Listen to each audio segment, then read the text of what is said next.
All right, good morning, everyone. It is 10:33 in the morning on the 20th of July, 2021, and today I get to do a $157 recap.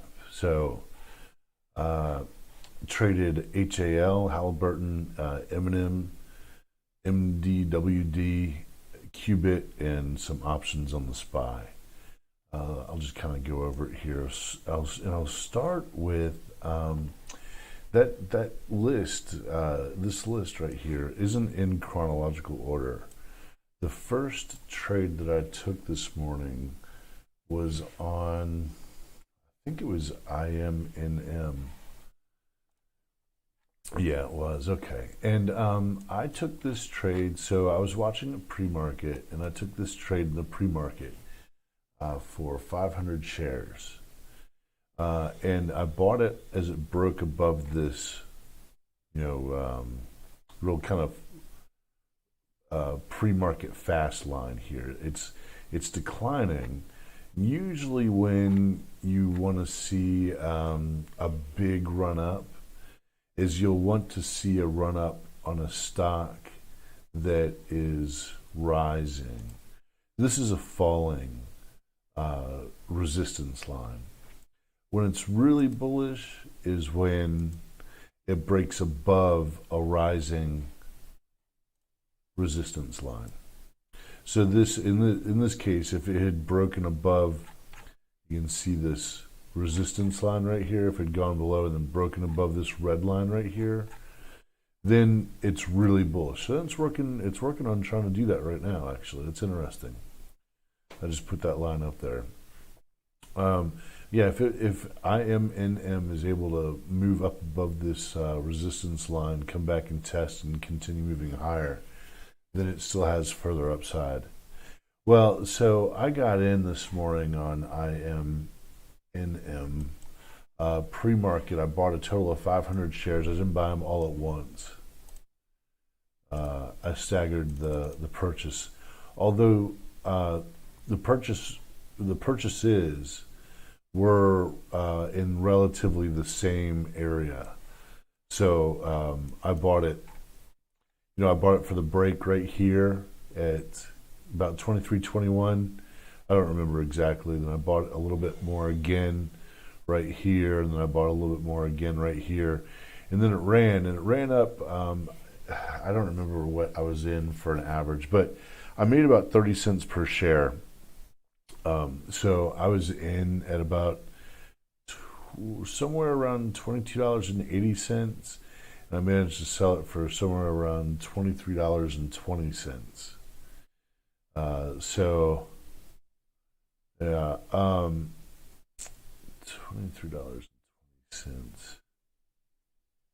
23.46, 23.31. Well, anyway. Yeah, so that was the first trade. It was all entirely pre-market. It was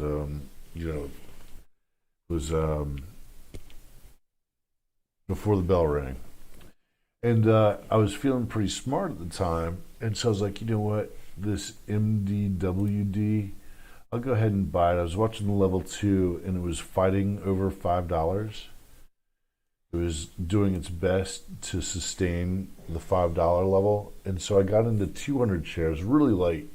I'm glad I took less shares on this one. And the reason I took less shares on this one is because really I was just kind of playing around.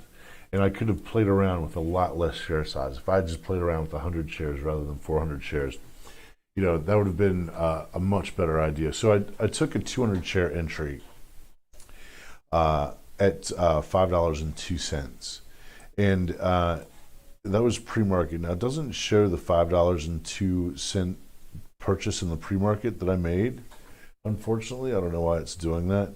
But then pre-market started falling down, and then it opened up, and it couldn't hold. I bought 200 more shares at the 50-period moving average. I've noticed that lately a lot of stocks will hit the 50-period moving average on the 10-minute chart and then move the other direction, sort of like this, but no, that's not what happened today. And so I bought another 200 shares, and I wound up letting go of those 200 shares for a 6 cents loss per share, and then the original 200 that I bought, I let go of 45 cent per share loss. I definitely could have cut down my size on this one because I really wasn't trading. I wasn't trading a momentum setup. I wasn't trading anything other than the stock defending $5 per share, a big round number, and it didn't work out. So that's not a trading strategy, so I deserve. I get what I deserve on that. That's c'est la vie. That's the way it goes. All right. So I won't do that again. All right. Next up, Halliburton. I think, was it Halliburton? I can't remember if it was Halliburton or not. Well, in any case, I took a stab at Halliburton over $20, and actually it did really well. How many shares? I took 1, 2, 3, 4. 500 shares of Halliburton as it was attempting to break $20. I think this is the latest trade. So before, let me take this off real quick. Let's see. Yeah. Okay, so this morning I had one number on the board for Halliburton. It was $19.66. And my strategy, according to my strategy, what I'm looking for it to do is to open above my price, come into my price, open above my price here, come into my price, find support, and move away. Now, that's not what happened. It opened below my price, dropped down, hit my price for resistance, came up, hit it again, and then broke my price, 1966. I was like, okay, that's interesting. Oh, and I wasn't paying attention to the stock until it got over to this point right here. Right there. I just started looking around to see, what I could find, because it was starting to slow down. It's getting close to 10:30. I took this trade. Let's see. I took this trade at 10:21 and closed it at 10:22. And I put a level on it. I was like, okay, well. So it's come down close to, 1966 wasn't perfect, but it came down, it broke above that price, came down, retested, moved back above. So this point right here is an entry. This 1996 is an entry. And so I got in, I think it was at $19. I got filled at $19.95 on 500 shares.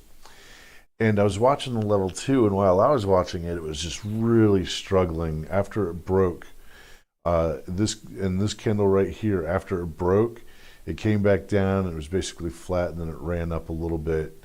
Yeah, and so I wound up selling this for like $2 at like $2.02 or $2.03 for 7.5 cent. You can see here, $7.50 for a 7.5 cent gain each. Down, you see the. Yeah, 7.59, 7.49, 7.49, 7 cents. Yeah, so obviously I could have held on to those 500 shares just a little bit longer, but the level 2 looked like it was about to hit this. What would really suck, what I was scared of was that it was going to hit here, give me a false breakout, and turn around and take my money. And so I walked away with 7 cents profit instead of, what could have really been probably more like 30 cents. But, all right. So then next up, QUBT. This is interesting. This is one that started hitting the scanner. This is Quantum Computing Incorporated. Now, it hit the NASDAQ just a couple of days ago. Quantum Computing Incorporated lists on NASDAQ Capital Market. So I don't know the history on this thing, really, but I caught a 40-cent ride on 100 shares, pretty small share size. Wasn't really willing to take a lot of risk on it. This is the first time, it only recently opened, and this is the first time I've ever traded it. But you can see here I did make 40 cents on, 100 shares. So that was a nice $40 win. And then let's see the SPY. I haven't traded SPY options in a long time. And so today I decided to trade some SPY options. And I traded puts too, which is, well, anyway. So I noticed right here at roughly 428.42, the SPY was having a hard time getting past this price level. At the same time, the VIX was bottoming out on the 1 minute, and it was close on the 10-minute. And the SPY was topping out on the 1 minute back here on the 1 minute, and getting top E back here on the 10-minute. And I managed to just kind of pick up some bucks from in front of the steamroller there. If you notice, let's see. So yeah, on the SPY options here, I had 10 of them. I was expecting it to. I was actually really expecting it to get going. I don't know why it says 1162 day change. I bought these things today. You know, they expire tomorrow. I don't know why. I don't know why that is like that. I don't know what's going on there. Anyway, so that must be, yeah, I don't know. Anyway, so I got in at roughly 428. You know, I was in puts at a strike of 428. And I got in, you know, just below this 428.41. It went as low as 427.95 and then started to like kind of come back up.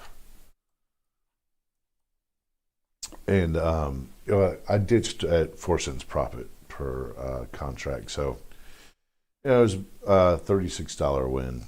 So that's pretty much my day. That's you know, $157 recap.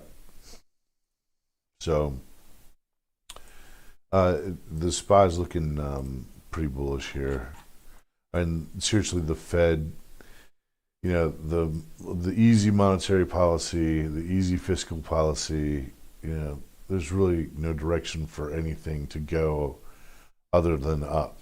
We might have a correction from here, you know, here and there, some down days from time to time, but you know, quantitative easing, super cheap interest rates, and government handouts. You know, it's bullish. It's just, for as crappy as things are, you know, as crappy as things have been, you know, I don't think anybody's ever witnessed anything like it in the past year of, you know, lockdowns and so on and so on and so on, you know, and the ripple effect that has. For all of that, for as bad as everything really, you know, seems like it ought to be, you know, it's the fiscal policy, the monetary policy, and then also the quantitative easing, and then the other various programs the Fed has going on in order to third party its operations. Yeah. So, all right, everybody. I'm going to call it a day there. Good luck out there. Keep your risk tight. Click like, share, subscribe. I'm going on vacation starting tomorrow, so I won't be around for a while. I get back. I'll probably do a separate video on it. I'll be back and I'll start trading again on August 2nd. Definitely need a vacation. All right, everybody. Like I said, good luck. Keep your wrists tight. Click like, share, subscribe, leave a comment, tap the bell, and I will see you on August 2nd morning strategy session. I am out.